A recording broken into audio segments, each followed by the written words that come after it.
today's adventure is to empty the comma into the new barn, so that's nice and empty, then make a trip to Somerset, to the old barn, and fill it up with a load of stuff ready to bring back here. It's like a 3-hour journey by car. By comma, it's like 4 hours, 3.5 hours, and hopefully nothing goes wrong. Moisture behind the instruments and everything. This van loves me.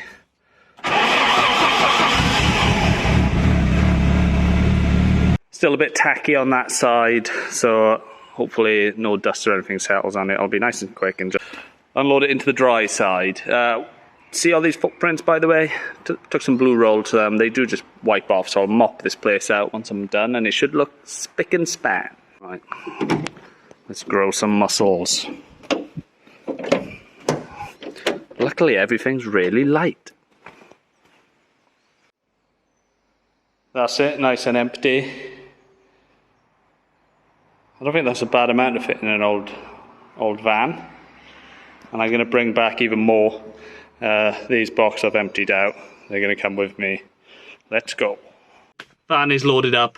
I am steaming up already. Let's get out of here. Check the fluids on the van. Doesn't actually need anything, actually. Bizarre. And let's rally through the ground.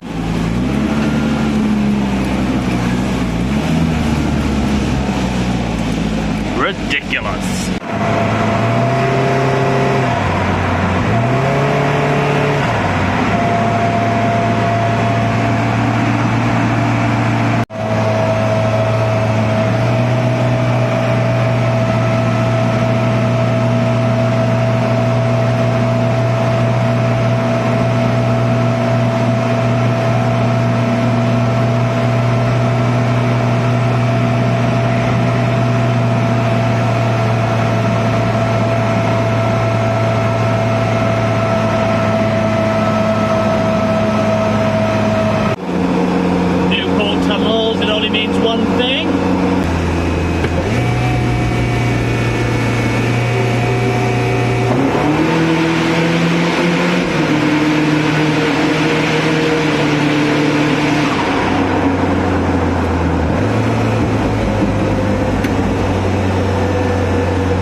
I take it back when I said I forgot how wet Wales gets.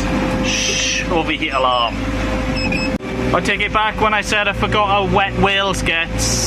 Somerset, arguably wetter. And as it's so bloody flat, you just drive through all the flooded parts. Brilliant stuff. Made it to the old barn. Bit of thunder.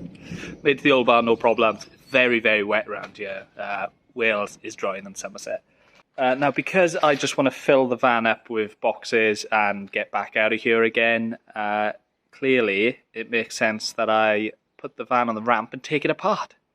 The lock-up torque converter doesn't work with that manualised valve body. Put up a bit for a while, but I think it's making the box get very hot, and it's doing my head in when I'm going up hills. As you can see, doing like 60 mile an hour, pulling like 4,000 RPM. So it should be pulling about 3,000, but then obviously the, like, what do you call it, flare, is it? Like the wishy-washiness of the revs related to wheel speed that the torque converter allows. It's just annoying me. So lock-up torque converter, and I want that back. Spoke to KEAS, the Australian Jatco 4N71 specialists. The guy who I bought the manualised valve body off. Great guy, Paul I believe his name is. I sent him a message saying, is there any way I can modify the divider plate maybe inside the valve body and get the lock-up torque converter to work again? And he said, leave it with me. He got back to me the next day and he's given me a picture of a divider plate and he said, you need to drill this area here. So, super duper, that's what I'm going to do. It means I'm going to drop the sump, drain all the oil. May as well chuck fresh oil in after this. split the valve body and drill this hole and chuck it back together. What could possibly go wrong? I've been saying to myself, once you get here and you start sitting in the other cars, don't just drive one of them home.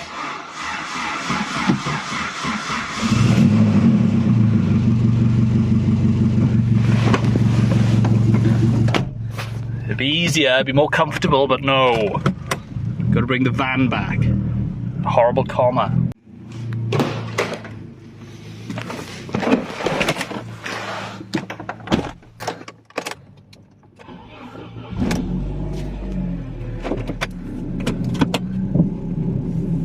Oh, aircon, comfortable seats, power steering. Don't do it, Ad. You gotta take the comma back.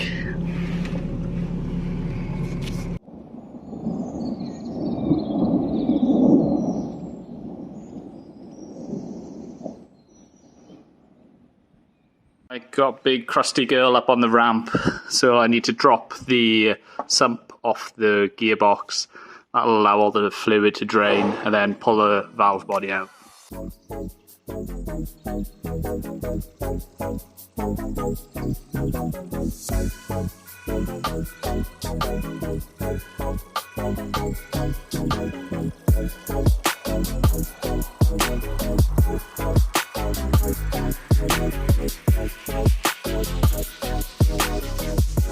Alright, that's the valve body out the bottom of the gearbox. Now to separate it so I can get at this divider plate in the middle.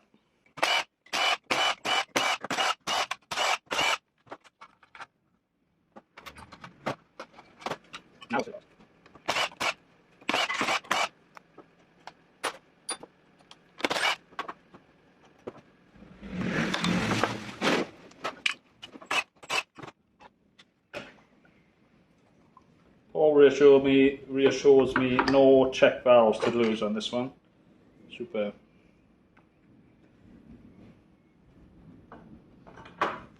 If it had check valves, there'd be little like ball bearings and springs under this plate. And it basically means as you take it apart, if you just did what I just did, you'd lose where the ball bearings were and you wouldn't even see where they came from and you'd be in trouble. But Paul said to me, it's pretty much idiot proof. Watch this space. So this is the divider plate. So various holes in it, channels allow fluid to go, different valves to different parts of the gearbox. One of these, because this is a manualised valve body, it's all blocked off, it's all different to the standard one. So on this one, there's no allowance for fluid to go to the lock-up torque converter, so I've got to drill a hole. Just checked where Paul wanted me to drill out the hole. 3mm hole, go in there.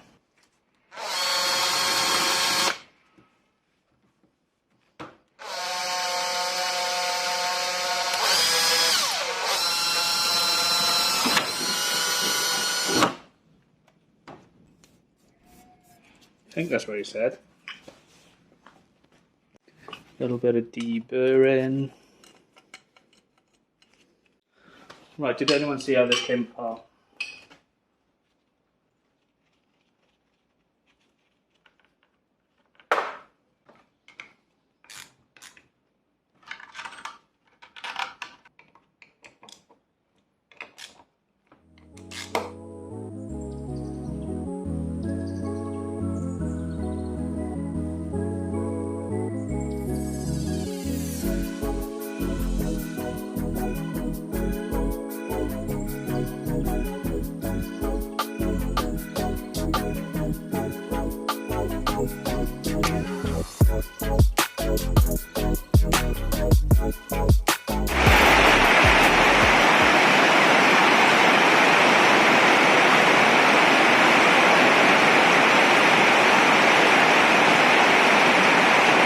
Right, let's fill it full of fluid and get it off the ramp. Just filled it up with fresh ATF. Did a little test drive on the ramp. Couldn't really tell if the torque converter's locking up or not. But I gotta go home anyway, so I'm gonna load it up now and then get out of here. Right, it's pretty much dark now and I am getting out of here. Well, I'm going to try and get out of here. Rowena just texted me and said apparently the roads are flooded around here. So the air filter is mega low on this. So we shall see. Just show you how the van is sitting.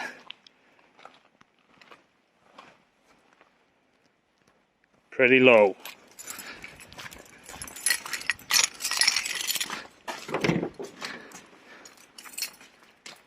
Plenty in it. It was starting to get a bit scrappy. Well packed at the front. The rest of it is not as well packed, but it's strapped in. Shouldn't be going anywhere. This is generally the least flooded way.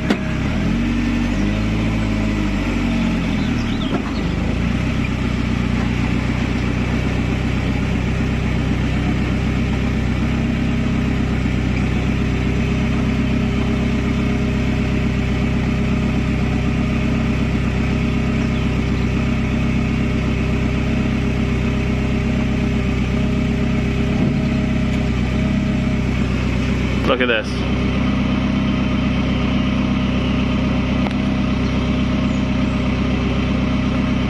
Basically a stream.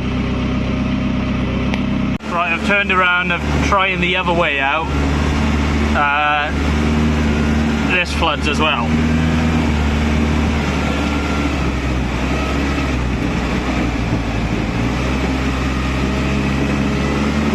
Ah, for fuck's sake.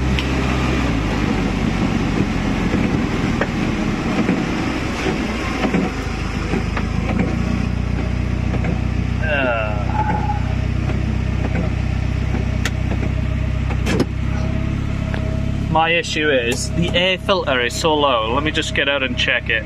All the air filter sits.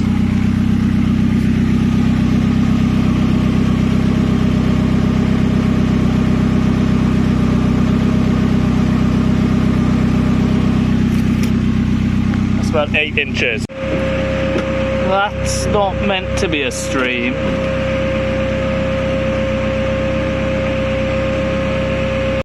Oh, yeah. Good one. It's 9 o'clock, I'm back at the barn, the old barn. What I'm thinking, I might pull the air filter off the turbo.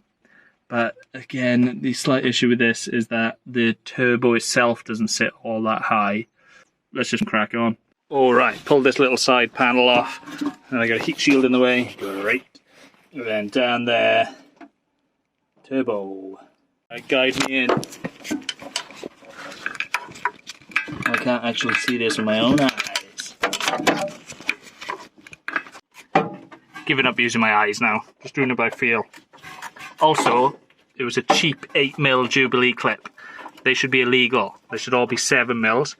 And also, idiots who use them should be shot. Like me. Need your eyes again.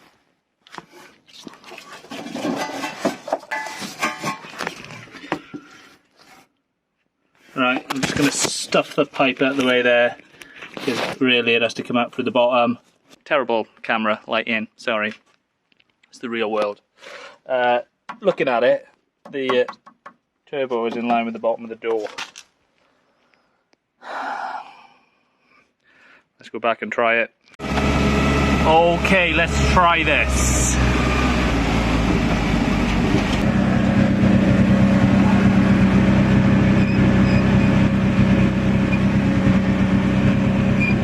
Too deep yet.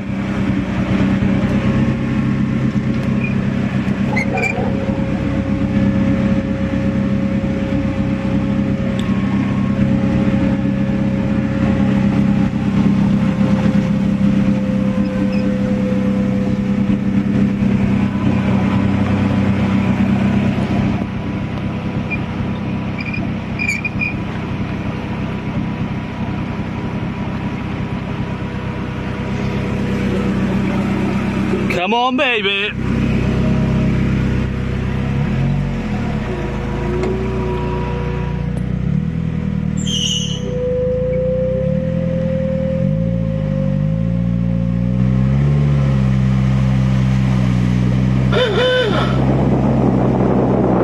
Right, lots of flooding, and I've lost my wipers, and fuel gauge.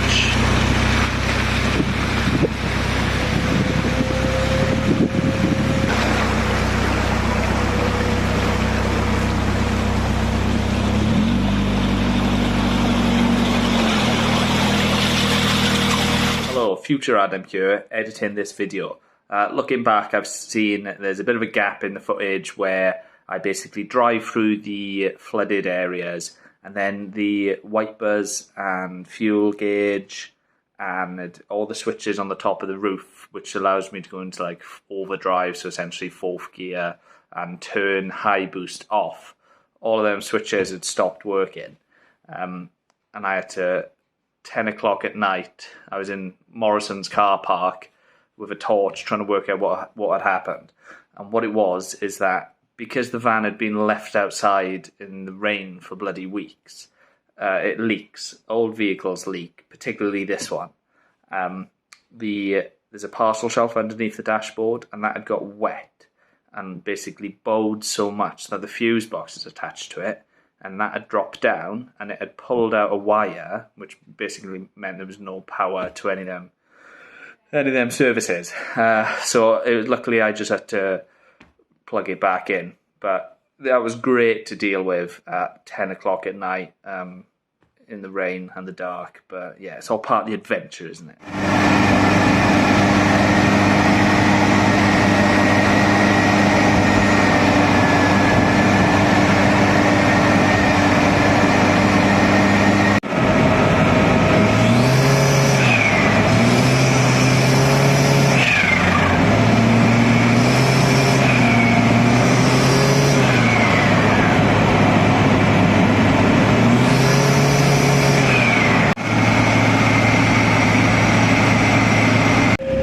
Just stopped about 40 minutes away from home for some fuel.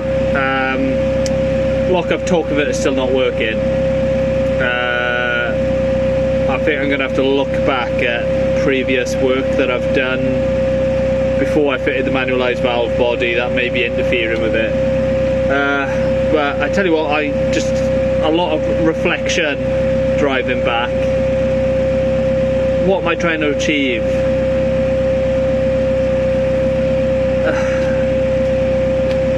Am I making work for myself? Should I just give up?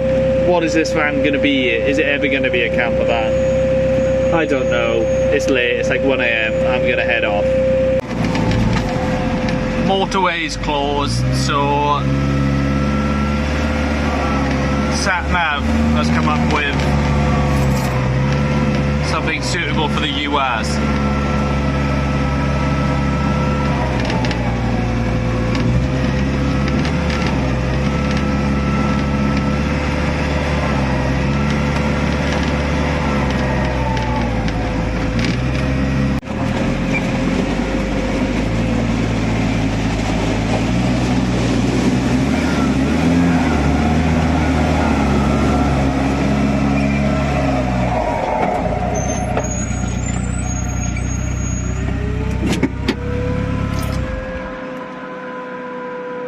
Thank God for that. So as you can see, made it back about 1:45 last night, or this morning even. It was a bit emotional. I'm already getting over it though.